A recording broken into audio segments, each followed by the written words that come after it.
When buying a house, you inspect thoroughly with critical eyes, taking note of what would have to be changed, preserved, or cleared.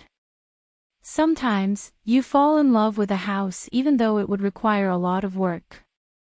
Other times, what needs to be done is minor, like taking a few things out or taking out just one thing in particular.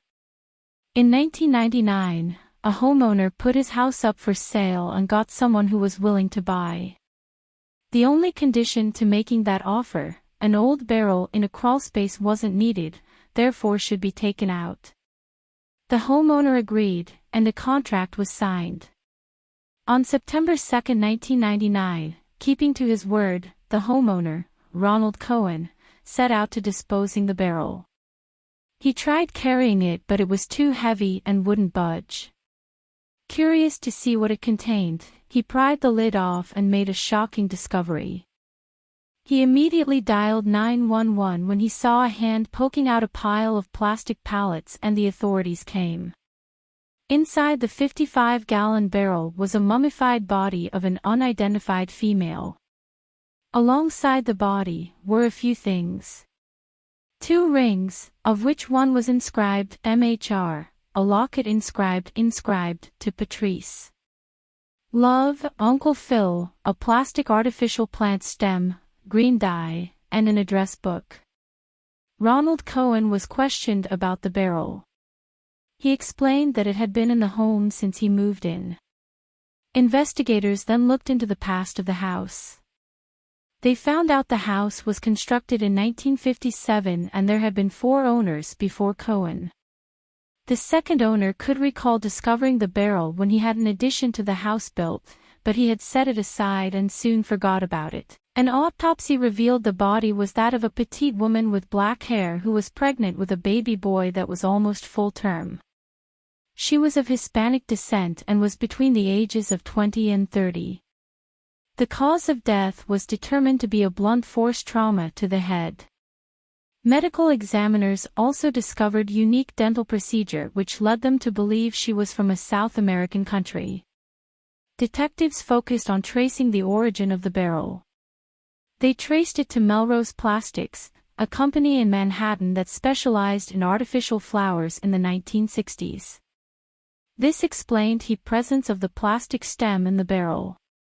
They then turned to the other items found with the body. Although damaged, forensic technicians were able to use a video spectral comparator to see the writings on the address book and note found. The note read, "Don't be mad, I told the truth," and on the address book, the name Marroquin was written along with an immigrant visa number. The visa number led detectives to the name Reina Angelica Marroquin. Detectives tried reaching out to people whose addresses and numbers were found in the address book. Unfortunately, most of them had either moved or changed numbers. Keep in mind that this was in 1999 and social media wasn't a thing. Thankfully, they got a break with someone on the address book. Her name was Katie Andrade, and she remembered her friend Reina, who had vanished in 1969. Born in El Salvador in 1941, Reina Angelica Marroquin was a sweet girl who had dreams of making it in the fashion industry. She immigrated to the United States in 1966, after her marriage ended, to seek a better life. She took English classes where she met Katie, and the young women fast became friends. Reina also enrolled in a fashion program at the High School of Fashion Industries, located in Manhattan, New York City. Reina soon got a job at the factory of Melrose Plastics, painting artificial flowers. She was ecstatic about chasing her dreams in the U.S. She kept her family in the loop by regularly sending letters, updating them about her life. However, these letters stopped in 1969, and for decades, her family wondered what had happened to her. Katie gave detectives a backstory of events leading to the disappearance of her friend. According to her, Reina had suddenly started acting strange. When she asked what was wrong, Reina opened up. She had recently started seeing someone and she was pregnant. Katie was excited for her friend. When she asked who this person was, Reina didn't say.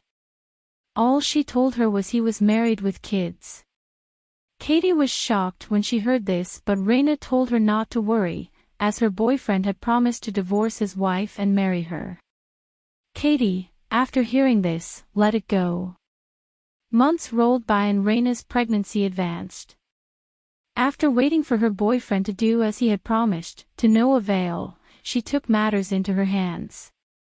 Katie was home when she received a call from a frantic Reina. After calming her down, Reina told Katie she had done something and regrets it. In her words, she was tired of waiting for her boyfriend to do as he had promised and called his home.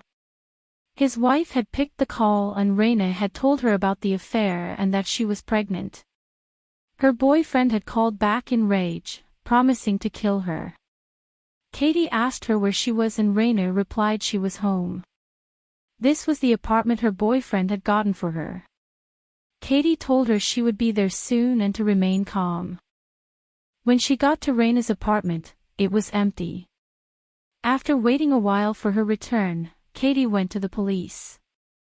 The police believed Reina had eloped with the said boyfriend and would be back. When that didn't happen, Katie went back to the police but couldn't do much since she wasn't a relative. Days turned into weeks, weeks into months and months into years. Katie never heard from Reina again. Detectives, desperate to solve this case, went back to the drawing board. They decided to look into Reina's place of work.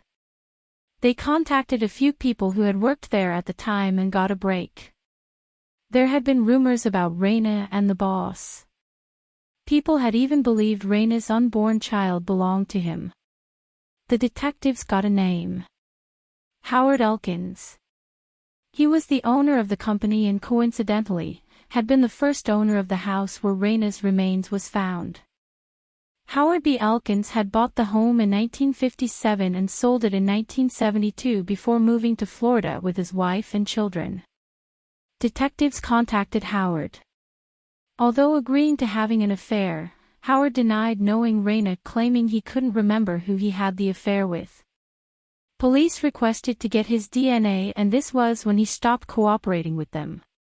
Police promised to come back with an order for his DNA samples. The next day, police got a call. 70-year-old Howard had committed suicide with a shotgun he bought from Walmart. Although not an actual confession, police believed it was an admission of guilt. His DNA matched that of Reina's unborn baby. Reina's body was sent back to her family in El Salvador where she rests today. It was a bittersweet moment for her family. They held on to hope that she would one day come back to them. Although Howard didn't pay for his crime but took the easy way out, I hope Reina and her child have found some level of peace, knowing they're no longer contained and are finally free.